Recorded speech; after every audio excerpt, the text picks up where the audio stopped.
There was a night that I was up late clicking around on the web, and I was looking at the Federal Elections Commission website. And I was looking at my representative from my district, who was then running for his ninth term. And I was seeing huge donations from the world's worst corporations, from Walmart and the big banks and Chase Bank and J.P. Morgan and Bank of America and Wells Fargo, and the weapons manufacturers, Lockheed Martin and Northrop Grumman, one after another. All these huge corporate PACs that have an interest in preventing the change that we need to see. And that was when I decided to run.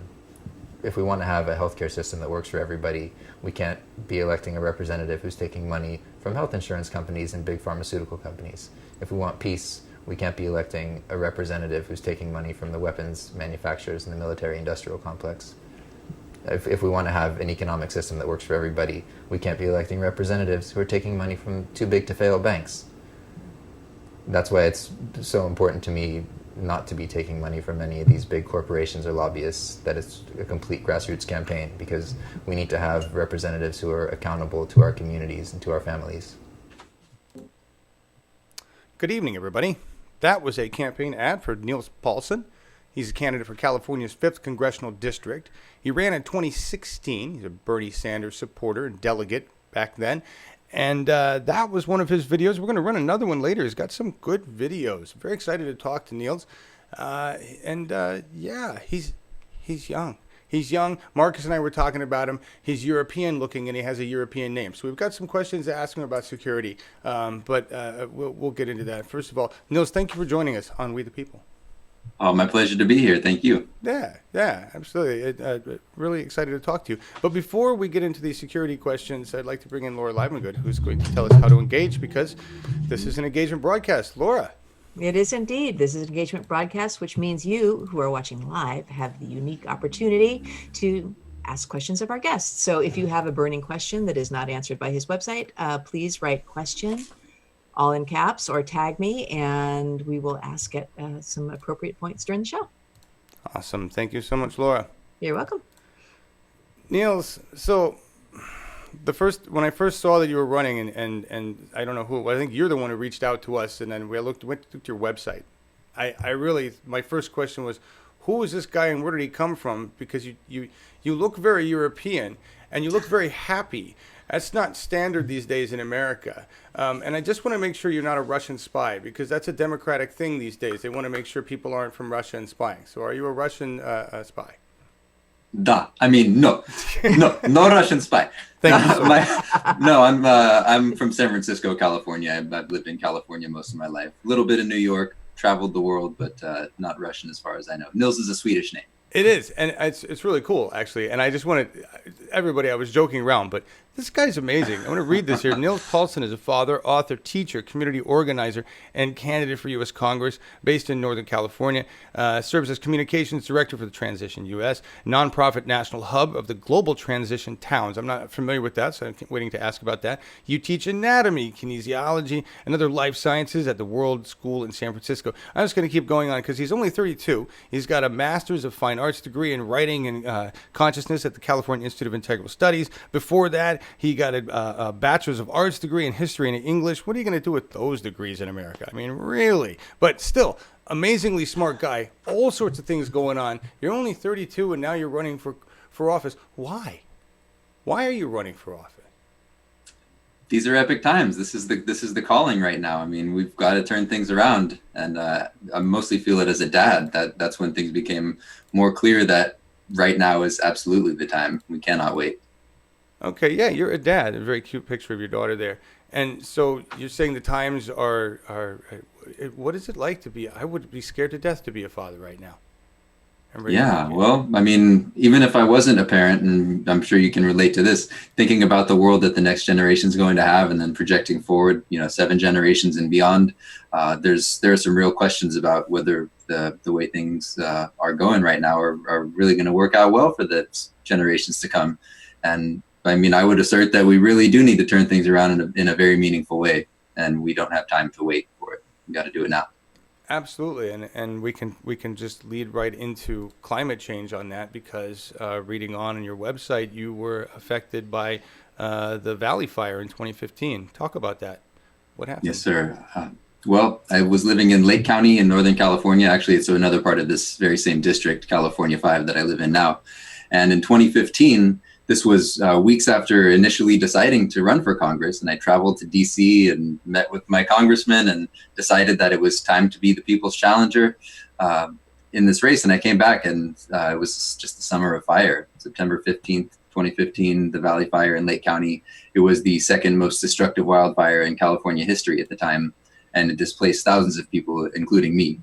And I was involved in the community response to that. I was a programmer at my local radio station. Oh, wow. And yeah, that was, I mean, we were very much feeling the effects of climate change. And then the crazy thing was that I was actually displaced in slow motion during this congressional race. The fire didn't burn my home down, but I was a renter.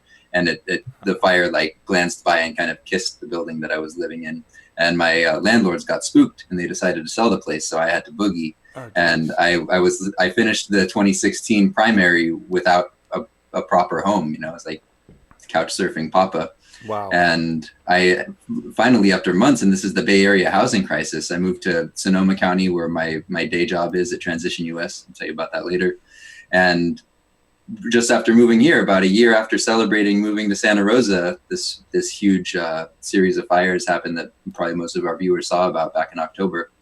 So that was about a mile from where I live as well. So a lot of my community kinfolk around here have been burned out and are experiencing continued crisis, which is very much related to runaway climate change. Absolutely. I was got everybody show this a picture of the 2016 ballot information. You go. And this is Mike Thompson, the incumbent, is still there now. You got to get rid of him. There's no Republican running this time around. Carlos Santa Maria was last time. And you got 12.5% while couch surfing and running. I'm guessing, you ran as a Dem, but you certainly didn't have the blessings of the Democratic Party, did you? No, I mean, I was you mentioned my connection to the Bernie Sanders campaign. I think neither of us had the blessing of the Democratic Party, and we see how that went. Right. The crazy thing was that the Republican who got second place in the primary and went on to the general in November had no campaign, no website, no appearances, nada. He got that 19% in the primary that you're looking at by sheer virtue, I believe, of the R next to his name and the red jersey that he was presumably wearing. And in this primary, there is no Republican, so we've got a handful of independent / green folks coming to take on this 10-term reigning incumbent Democrat, Blue Dog. Yeah, you've got Jason Kishinev, who we've interviewed on the program. He's green, running for this role, and you're no party preference. But with California being where it's at, do you find that an advantage, possibly? I think so. Yeah. I mean, I don't think there's any strategic value right now in running as a Democrat. I mean, I could see why Bernie Sanders chose to do that as a presidential candidate. But no, right now, California has more independent, no party preference voters than Republicans. And I'm hoping being that there are no Republicans in the race, conservative voters in this district can even look at me and see that I'm not taking corporate money and I'm representing our families and communities, not these, gigantic corporate Goliath lobbyists. Right. So, yeah, I think I'll be able to build some real bridges and have a lot of support going into this June primary. Excellent. This is and so everybody know what we're talking about. This is the 5th district. It's a little green blob there, and it's adjacent to it's a CD2, which runs from the border all the way down to San Fran, the Oregon California border. Let's see, I had a different picture there's a close up right there. So you've California 5. There you go. So you've got a lot of wine country. What's in there? What you got in your district? There's a couple of big cities, kind of urban, almost like there's the Bay Area, almost like a petroleum corridor / military rust belt around Vallejo, and there's some big cities there. Vallejo, Martinez, Benicia is pretty populous. Santa Rosa is pretty huge, and then in the middle there's a lot of wine country. The Napa Valley, that people get their wine from Napa and Sonoma. People around the country have heard about it. And then going up into the north part of the district, Lake County, where I've lived for the better part of the last decade, is relatively rural. I could almost figure that out by looking at the contributions to the incumbent. It's like, right. There's wine. Yeah, he's the single highest recipient of money from the alcohol lobby. Look at this, everybody. This is what we're talking about. 115 grand, beer, wine, liquor, insurance, health professionals, security investment, real estate, Where are we at here? Massachusetts Mutual Life Insurance investing in California. Wow. Blue Dog Pack, Edison International, Home Depot. So, I mean, you get the idea. You can almost guess what's in your district by the Sure. large industries that are voting. Military presence in there, there's got to be. There are a couple. There are a couple, factory and warehouse operations, and there's a lot of former bases. Vallejo and Right. the Mare Island Right. areas. Used to have much more of a military presence. Definitely, there's a significant military industrial complex presence in the coffers of my opponent. Yes, yeah, that's and you had cited that. And there's actually a newspaper article that talks about that as well, where you're just kind of listing off. I mean, kind of frightening when you see, when you see that. When did you become awake? Just out of curiosity, how long have you been feeling a burn? I mean, pretty much all along. I ran an underground newspaper in high school. I went through a censorship episode in high school where Really? I'd written an article that was not even political. But this was all during the beginning of the illegal occupation of Iraq in like 2002, 2003. And I wrote an article about card playing being banned on school campuses around the time that like teaching wasn't happening in our classrooms and kids were playing cards. I wrote an article about it and was censored. And that summer was my junior year, and the summer to my senior year, the principal sent home this like shredded copy of the newspaper that was missing my article. And I just felt like, come on, you guys. Wow. And I came back my senior year and ran an underground newspaper with some other friends. And that was, I think, the beginning of maybe prefigurative or foreshadowing of what was to come. But yeah, during that senior year, I mean, I led walkouts for the related to the Iraq War, and have been pretty Wow. conscious and much of an activist since then. Wow, that's a lot more than I did. I complained a lot from home at the TV, and I supported the didn't. Dixie Chicks. But that's about. I mean, So thank you for leading walkouts. But that's really, that was back then. I know everybody remembers. I mean, if you weren't a patriot, you were looked at scornfully. Well, I mean, I think part of what enables me to do this is I actually believe that I am a patriot at the end of the day. Right. It's that I love my country, and I love this land, and I love all my people, regardless of where you're born or what you look like or where you're from. And it's that sense of kinship that propels me forward in this movement. I love that. I agree with that. It was, I think for me, that was where I first realized we have to change the narrative around what being a patriot means. Right. And this just all-out warmongering is just ridiculous. I thought it was going to end when we brought Obama in, but I learned a new lesson there myself as an old white guy. Anyway, let's talk about. So we talk about climate change. I want to continue on that because you're in California, which has some significant and specific climate issues. Jerry Brown, though, seems to just be racking up the points with the regular Democrats as this climate-centric. What would you do if you had control? How fast do we need to move on climate, and what would you do legislatively in California? I don't know if you've looked at the book or the film "This Changes Everything" by Naomi Klein, and the subtitle is "Capitalism versus the Climate." Yeah. But the answer to what I would do, or what I believe we collectively need to do to meaningfully address the climate crisis, is absolutely related to creating lasting changes in the way we do business. So it's intimately tied to this economic extractive endless growth domination model that we've been based on for so long, and we're evolving out of that. So there's more like direct, concrete. We need to invest in a massive kind of green energy New Deal where we're putting Americans to work, building up an alternative energy, non-fossil fuel, renewable energy infrastructure. We also need to be reinvesting in creating strong local economies, local transportation, local food security, so that we're not needing to ship apples from Chile and random things from all over the world that we have the capacity to actually make right here in our own watersheds. So I mean, there's a lot of sort of engineering that can be done in that way, social engineering. And then there's the very basic, transforming our economy.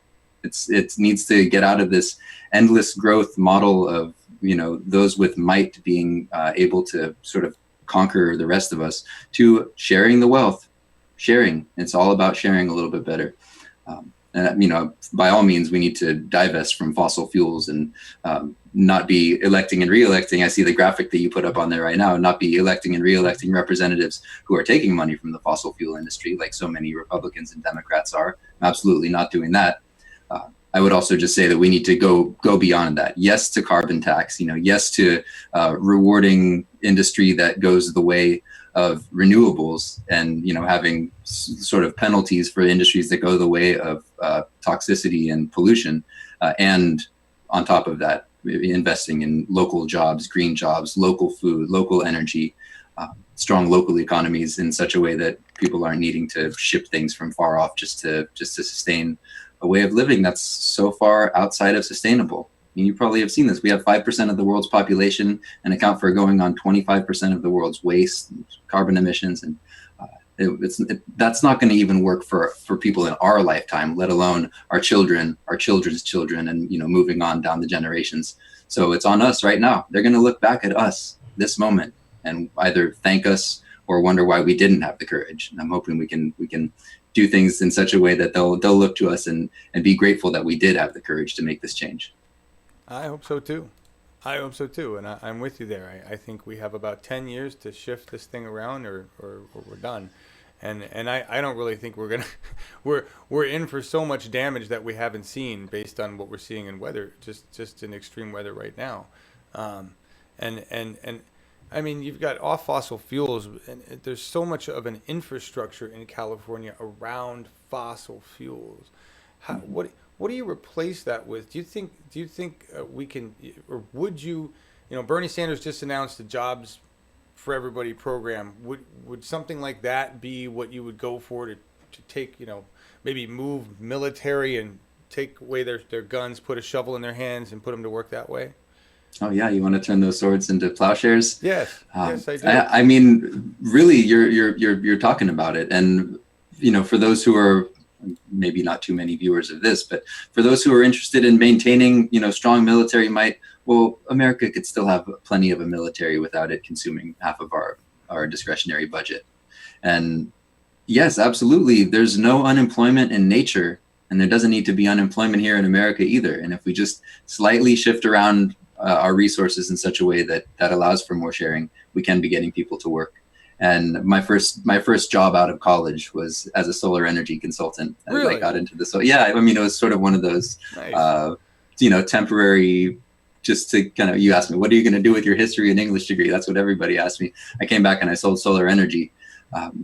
And Nice. yeah, I wasn't cut out to be a salesman. But I did it for long enough to learn about how practical a solution it is. And renewable energy, like they used to say in the solar industry, a solution rises every day.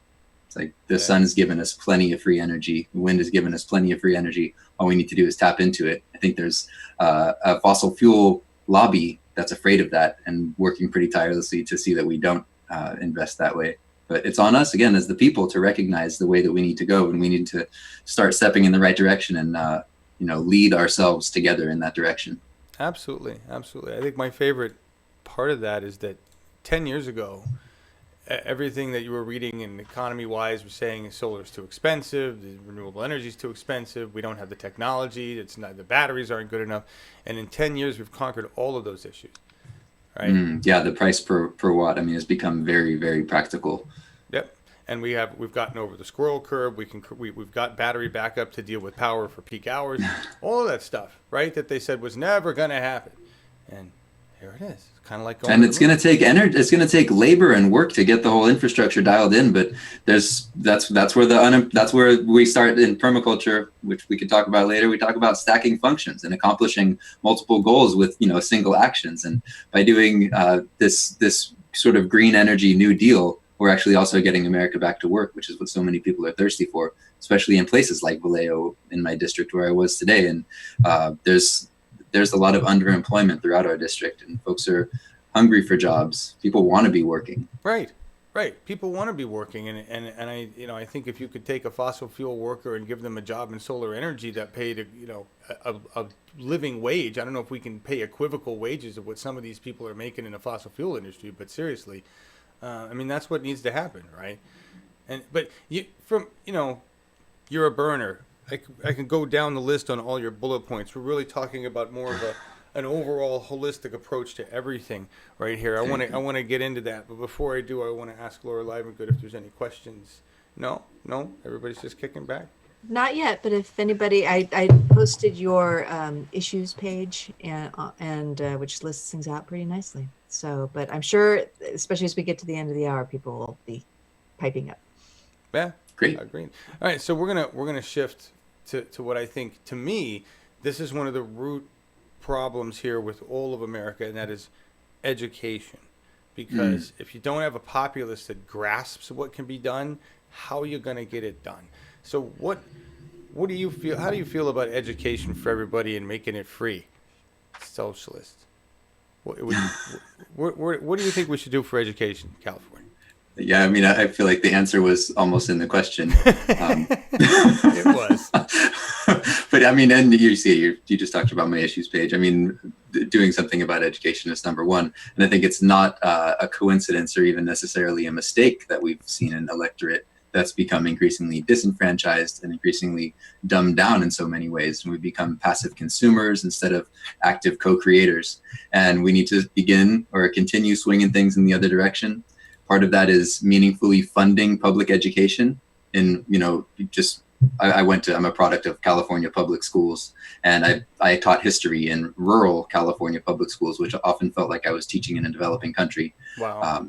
In terms of like the crowdedness of the classroom, the lack of basic resources, books for like, can I please have a book for every student, even if they are like 10 years old? And like, they were like, I had sort of like books that were operating on a level of consciousness that wasn't quite like at the Howard Zinn level that I was. And so I'm coming in with like, my own handouts that I've printed, from people's history, and I, printed my own stuff. But I mean, there are teachers holding bake sales to get books for their classrooms.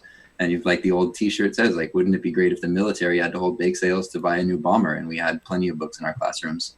So there's that. There's universal pre-K. We need to start education very early and be, investing in supporting families and with, paid maternal leave and, prenatal care and the things that are going to set us up for a basis of a healthy and educated life.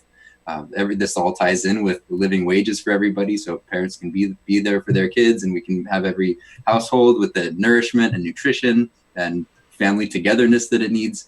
And to the next level of higher education, and absolutely creating tuition-free public colleges and universities. I'm from San Francisco, which recently made public San Francisco City College free to residents of San Francisco. That's an inspirational step in the right direction. Nice. As well.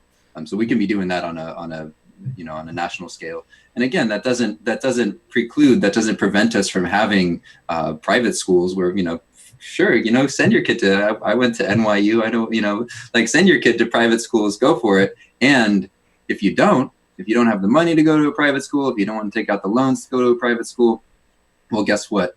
You can go to the UC, you can go to the University of Kansas, wherever you are, for free. And for free, right? Where does the money come from? Well, it comes from us adjusting things to reflect our true priorities, and that our true priorities is not having a military empire that spans the entire globe that's actually creating terrorism by, bullying people around. Our priority is not facilitating more and more wealth for fewer and fewer people and, doing bank bailouts on the level of trillions of dollars. Our priorities are education, health, connected communities, resilient local economies. I mean, these are not coming from me. You can go into any community, get the people together, put butcher paper up on the wall and say, all right, what do we care about? And that's what I did when I was organizing at a grassroots level in Lake County. What do we want? And people tell you what they want. We want education for our kids. We want there to be books in the schools. We want clean water. We want to protect our watershed. And people start standing up for the things they're passionate about. And as that voice gets into government, I believe these changes are inevitable.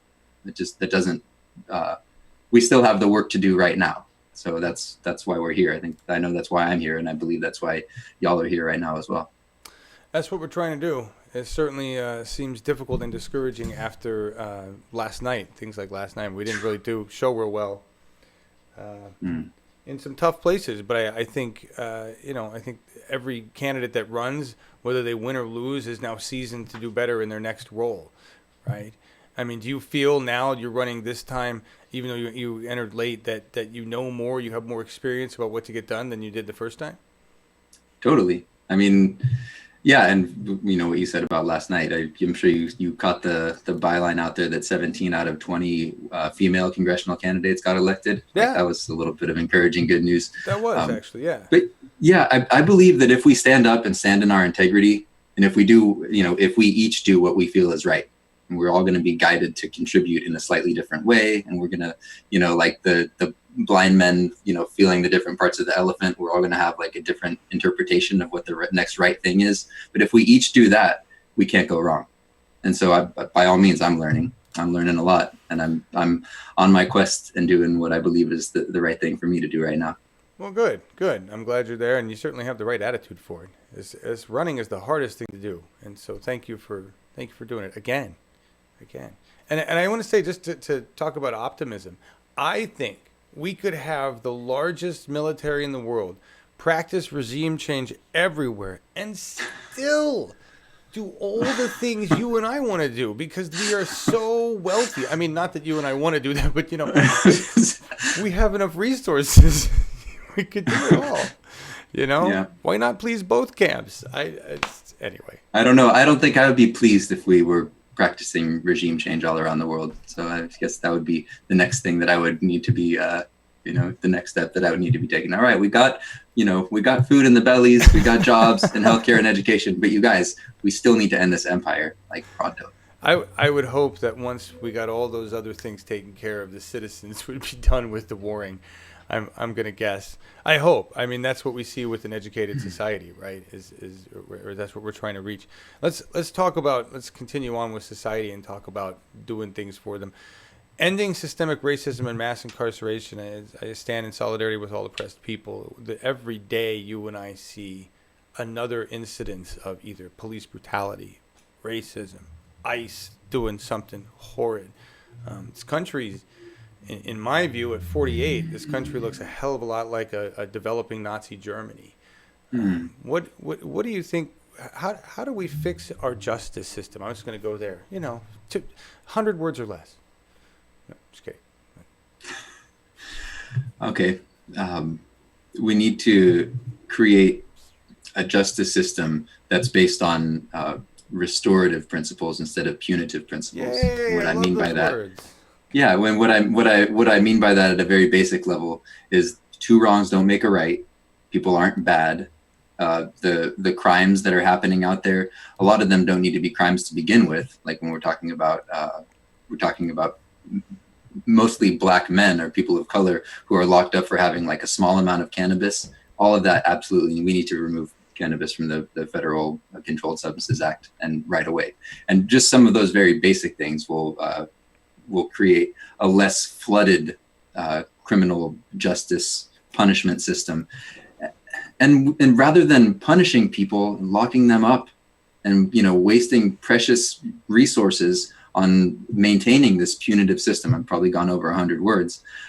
We can be working on rehabilitating folks and addressing the root cause of why these crimes even happen to begin with. And there are ways to right wrongs without locking people up interminably. And agreed. Yeah, so I mean, there's obviously there's racial dimensions to crime and punishment in this country. Incredibly, disproportionately, people of color, especially men of color, but women too, being locked up for crimes that if committed by a white-skinned person might not be caught or punished at all. And it shows why. I mean, 50 years ago today, this country was still mourning the loss of Dr. Martin Luther King. Yeah. And that we have come a long way, and in some respects, we're not doing so great, and we have a long way to go to realize that dream. Yeah, to me, it feels like we've gone nowhere, honestly. It really does. I see us falling backwards in the amount of racism I see popping up all over the place, and incidences I see. I ask this of all candidates, but a tie-in between gun violence, just overall gun violence that we have in America, and police violence, and how do we address that? Because it's certainly adding to the prison influx, all of this violence. And what do we need to do with with guns in this country? Right. That's another one of the powerful questions of our times. I wouldn't take it as far as some folks who are talking about getting rid of the Second Amendment. Like there's a part of me that like my hippie friends kind of like don't agree with this part of me that says, well, actually that amendment is kind of there for a reason in the sense of, I don't want my police being the only, force, the government sort of being the only force that does have access to these tools. And yet there is a gun violence crisis and we need to act, in a very meaningful way to address it. And that means people who have a history and tendency toward violence or mental instability don't need to be having these firearms. And some of these high capacity, like, military grade weapons do not need to be on the streets at all. And I would go a step further, maybe along the lines of what you said, the government, which is represented by our police and military, is setting the tone. We're setting the tone for violence by having a death penalty that kills people. We're setting a tone for violence by having a police force that in many ways is, trained to shoot people rather indiscriminately, some might even say racistly, in the streets. And so that's all setting the tone for violence. Being a war-making country with a military in virtually every country on this nation is setting the tone for violence. So, changing the thing that we can actually change, which is ourselves and our behavior, and the government, military, police being like a part of our shared identity that we create together, that's what we are responsible for, and that's what we can do. And I think if we take those steps, it's going to absolutely reduce violence. Plus, to add on top of that, a lot of these crimes, the violence is committed by, in a state of mental distress, which we're in a culture that doesn't really recognize or treat mental illness in a compassionate way. So we could be treating that, and also in a state of desperation where, necessitous men are not free men, and they're also not happy. People are out there hungry for jobs, hungry for meaning, hungry for belonging. And sometimes like the only belonging that, a young man can find is in a military or in the gang. And it's like, okay, well, what if we created, again, like the civilian conservation corps of the future of, putting folks to work, doing awesome jobs, creating, planting trees on a massive scale and building up a green energy infrastructure. That will, I believe, go a long way toward addressing this crisis of violence. I agree. Good words.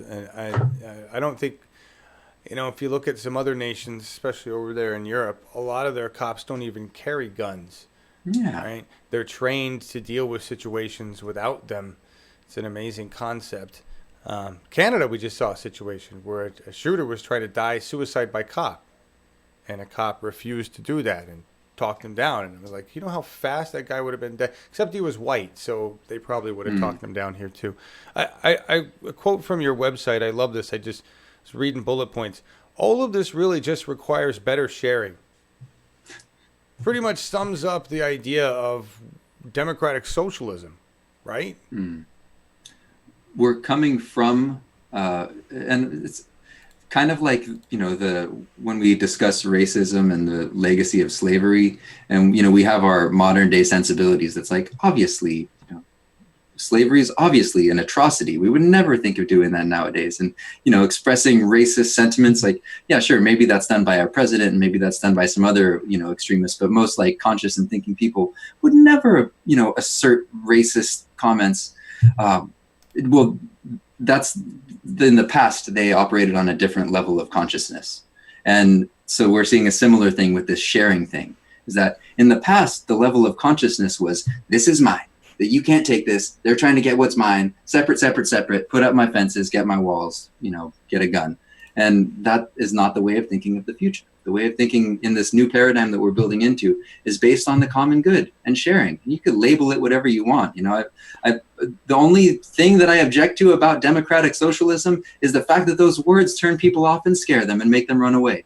And that's why I'm like, hey, what about sharing?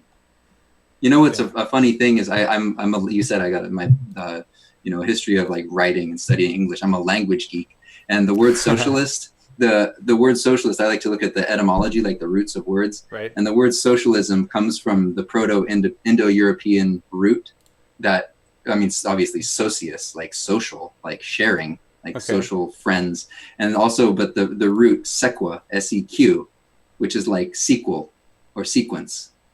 And like capitalism was like cap is like the top, like the first, and then the sequence, or the sequel, if you will, is more about like, what if we just be friends? What if we just make a circle? Like, what if we just share? Sorry if I'm sounding a little too like Northern California for you guys, but I think we need to take a lot of these like advanced, like even spiritual, in like a secular way that honors everybody. But the masters have been telling us from the dawn of time that we need to share and take care of each other. And that's the spirit that I'm calling on right now. It's like, the same spirit that Dr. King talked about. It is that of being friends with each other, like brotherhood, sisterhood of mankind, of humankind, where we love and take care of each other. So, call it what you will. I think sharing is like a simple, like kindergarten style term that I like a little better than socialism, but it works. Call it what you will. It works. I mean, it's on the internet we call it social sharing. It's kind of funny. Oh, there you go. Combine the two.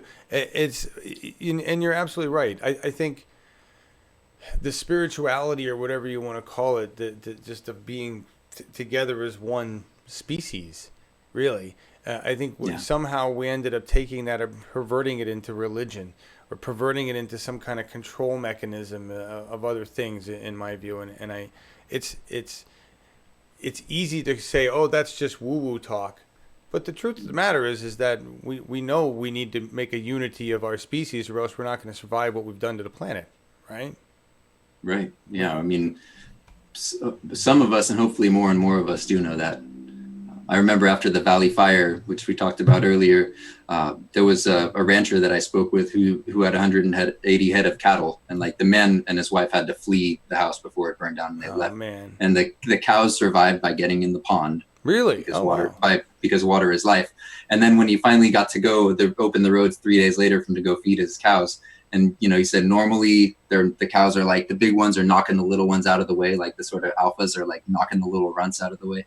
But after the fire, he went to feed them, and like the big ones were helping the little ones into the circle and like making sure everyone gets what they need.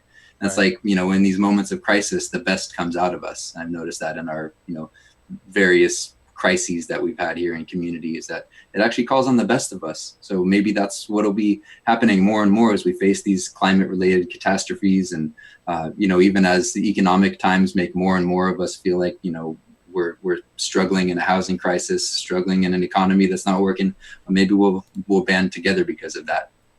I think that's happening already. And unfortunately it's crisis. You've got two things going on. You've got, as our country falls apart, which is really what's happening. We've been marked in like developing nation status at this point. And as that happens, that's a heavy sigh. Because when I was growing up, and let me tell you, in 1985, when you were born, it was born in the damn USA.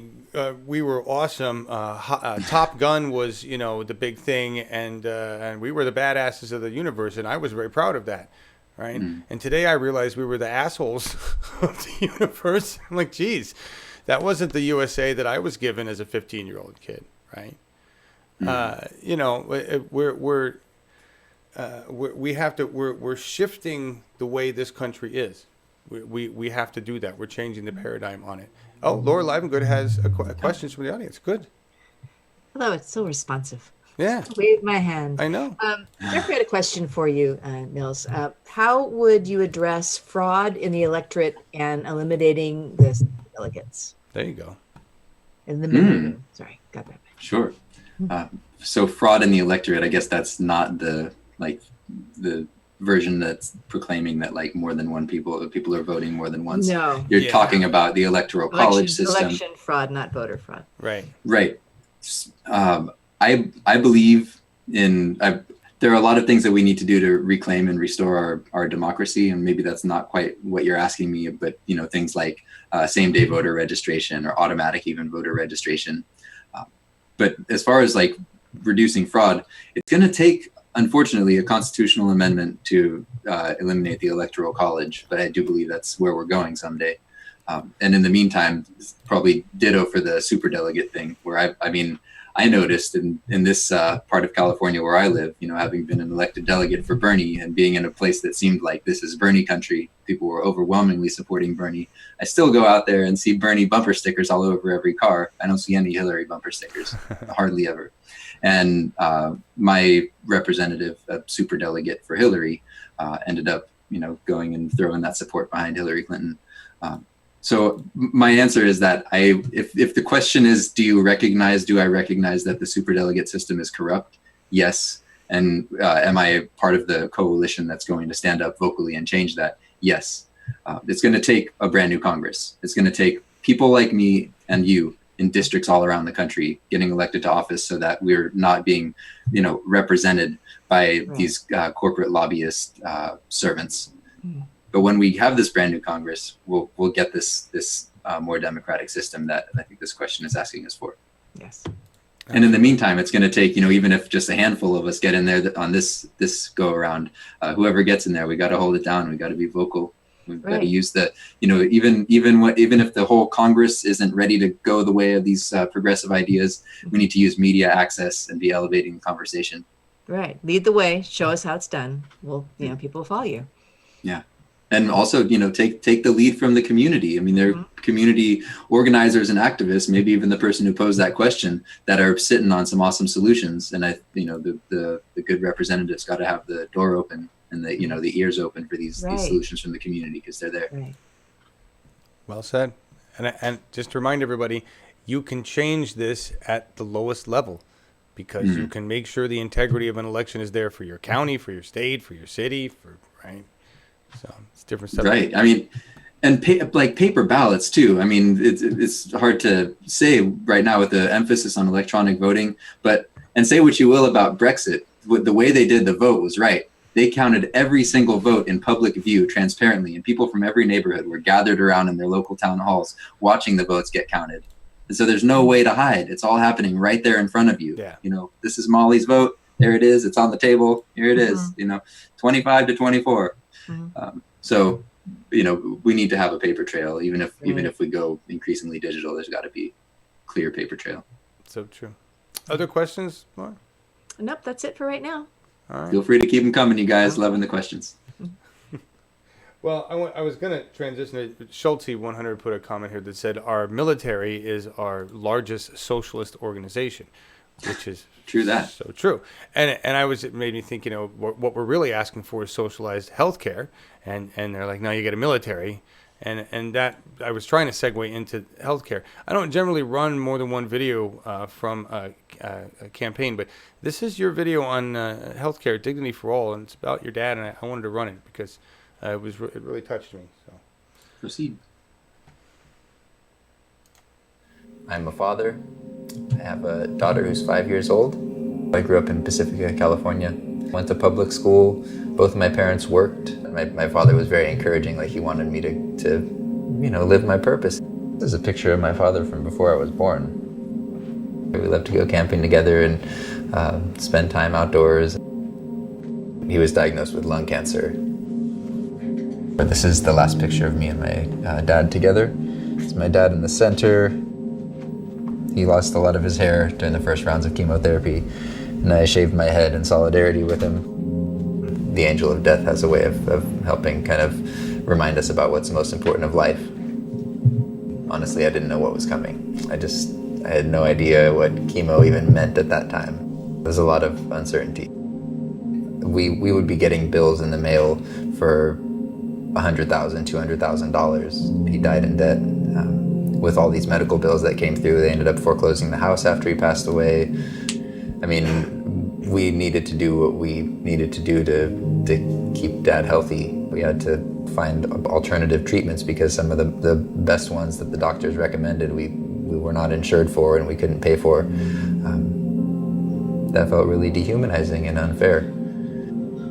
And so that was when it became clear that a system of Medicare for all is necessary in this country and something that I'm committed to fighting for. We need to have a system of dignity for all. It's my duty as a father to do something to change it. My name is Nils Palsson, and I am an independent candidate for the United States House of Representatives in California's 5th District. Yeah, that's. I'm sorry to hear about your father. That's coming up on 10 years, actually, June 19th. Wow. Yeah. Lost my mother to cancer. We lost Scott Galindez, who was a volunteer on this program, to an insurance company that refused to give Scott a kidney. Wow. So we're all, it's affecting Americans' lives everywhere. I mean, I don't know how many people we interview on this program that have either personally had an issue with our shitty healthcare system or are in dealing with somebody that has it. It's terrible. Yeah, it's increasingly the norm, not just a exceptional story. And the incumbent, Mr. Thompson, where does he stand on single payer? Do you know? Have you had any conversations with Mike? Sure. Not specific conversations. Actually, when I addressed him about it in person, I didn't get a meaningful response at all. I did a lot of research before running in 2016, and it was part of what tipped me over toward actually deciding to run. I thought I was going to run for Congress. I came back and this fire happened. I was going through this crisis with the fire for a few months, and then it was time to declare or not declare. Right. Whether, it was time to file, and that's when from the first video I was clicking around late at night on the Federal Election Commission website, and that's when I started seeing these huge donations, including from the for-profit healthcare industry. And so I'm not seeing meaningful leadership. There are a lot of people in Congress, and I think it's partly because we're actually beginning in community to hold the guy's feet to the fire and say this is something that we want.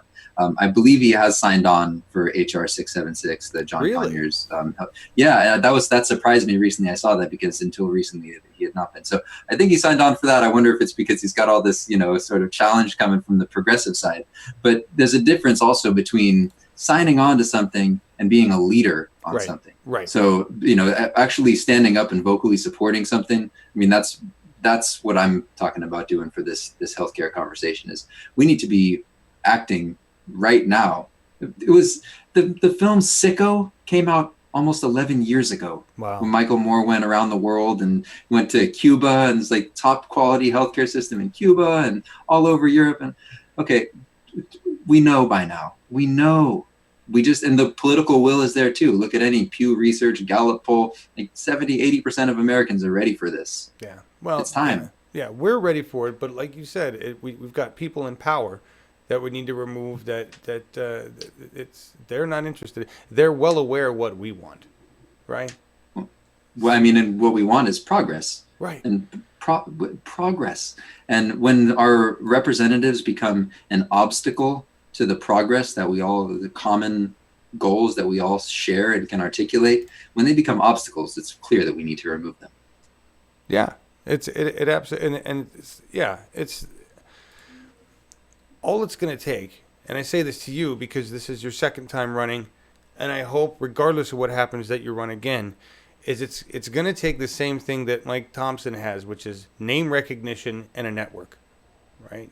Mm-hmm. And you're building that right now, right? And you're building that with the constituents in your district. I don't know how much time this guy spends running around doing things. He doesn't have to, right? He's got the money support. He's got the Blue Dog Dems backing him doing nothing. They resist progress. I don't know. Right? I someday maybe, God willing, someday I'll have, the campaign budget to have some huge crab feeds where everyone in the community can come out to the Lions Club and have a crab feed on me.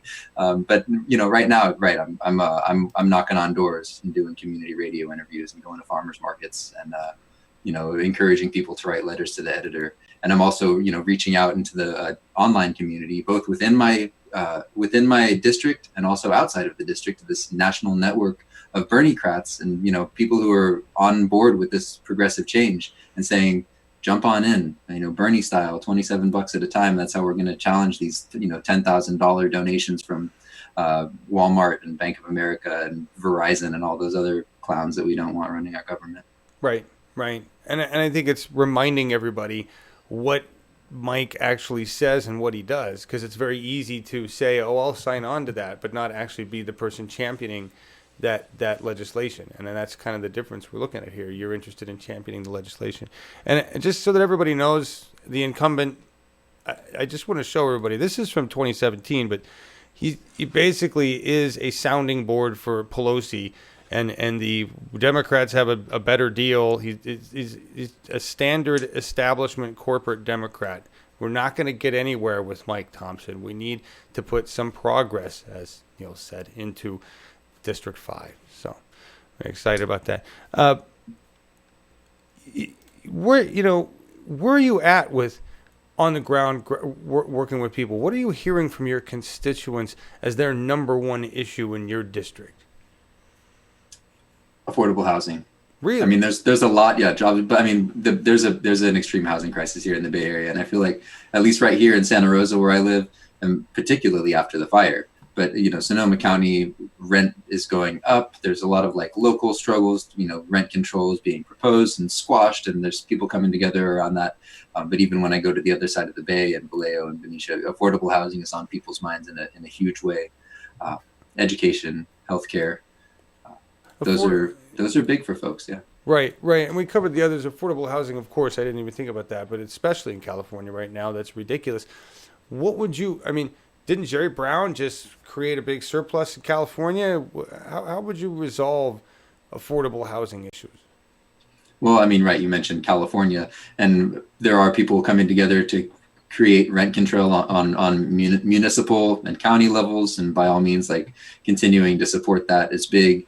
California as a state can take action, and then the House of Representatives, again, we're sending reps from each of the 435 districts around the country to go to DC and set a tone for the entire nation.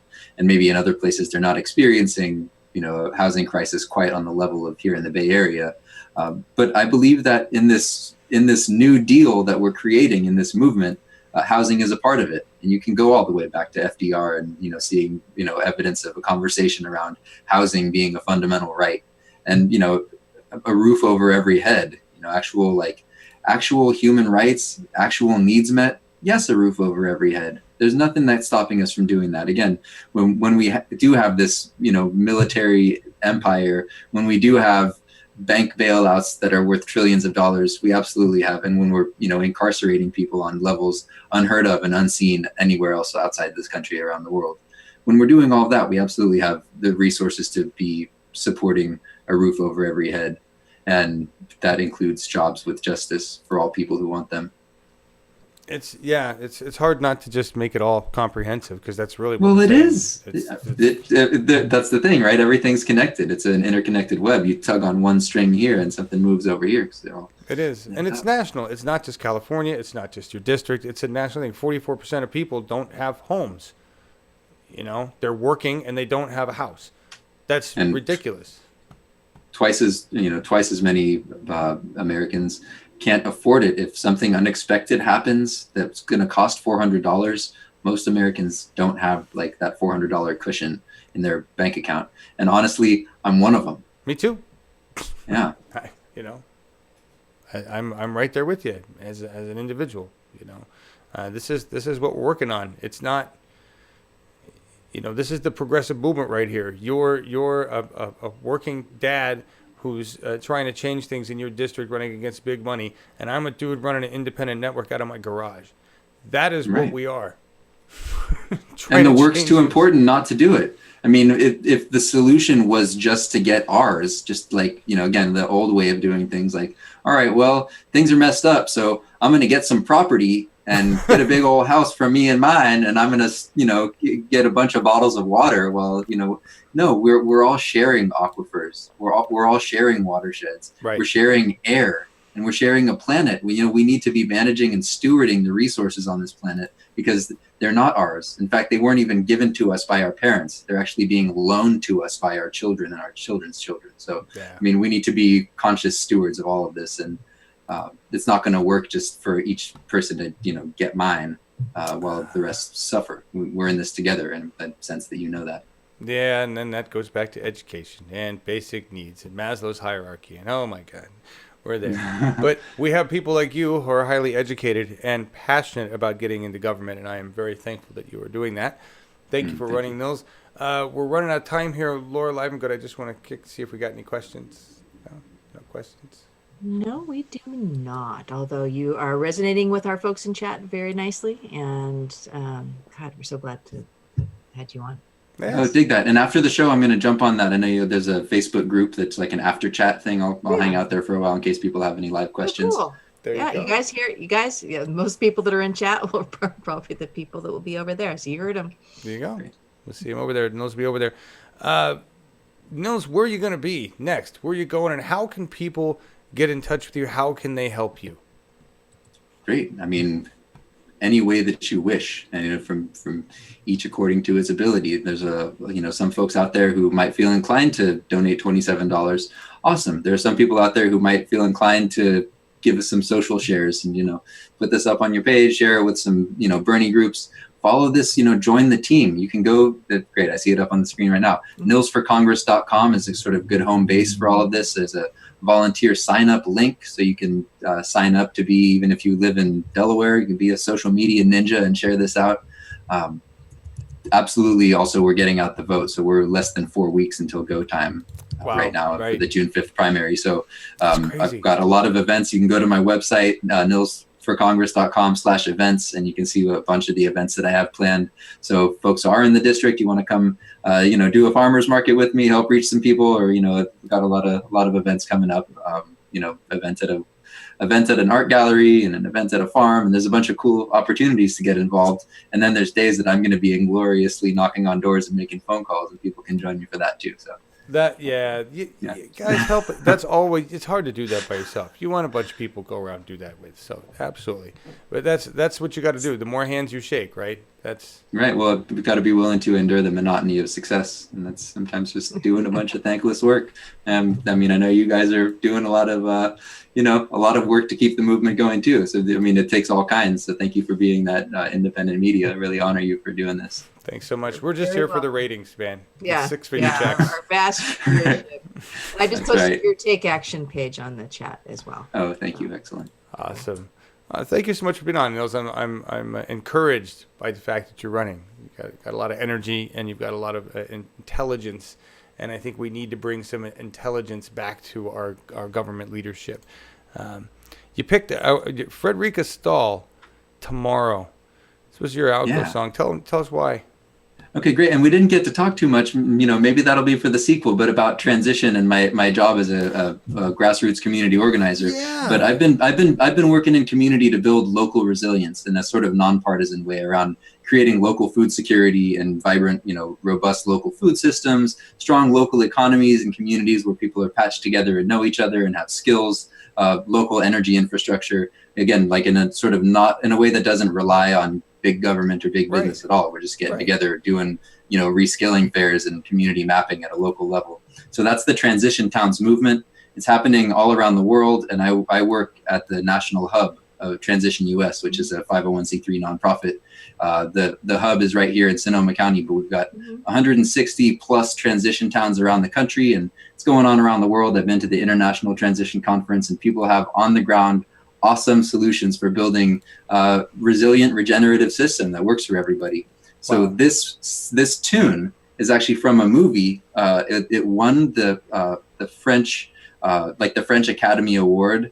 It's not called the Academy Award. It's called the César Award. But this movie is called Tomorrow, or Demain, the French. But if you go to tomorrow/documentary.com, you can see this film. It's amazing. It's like won tons of awards all around the world, and now it's in the U.S. And this is a song from that movie, and that movie includes the transition movement and all kinds of great solutions that are happening in this world right now. That's awesome. Maybe we could do a little video, John. Get Nils offline and do a little video just on that. Yeah, actually, I was thinking we should we'll talk to you, because I'd love to hear more about this and offer support of that, because I get the gist and I love it, because that's what I'd want to do here in my area is kind of build that community resilience where we don't, so that's great. That's what it's all about. Yeah. Don't have to ask anyone's permission. Just get together and build the new. Well, we have an opportunity out here to do a complete off-grid. We could power the entire town, and that's what I want to do. So awesome. We'll be talking to you. Nils Palsson, Bravo. everybody. Thanks. Candidate for California's 5th. Thank you, Laura. Oh, thank you. What do we got next week? We got anybody booked? Yes. We have 2 next week. God, I never have my map up. I know. Next week we have, I'm all the way back in August. What am I doing? Sorry. So we have Eric Rydberg, who's running for Secretary of State, Green Party on Monday. And Brian Kim, who's running for Congress in California, 53rd on Wednesday. And I don't have anybody booked past that. So please, if I'm in talks with you, answer me. There you go. All right. All right.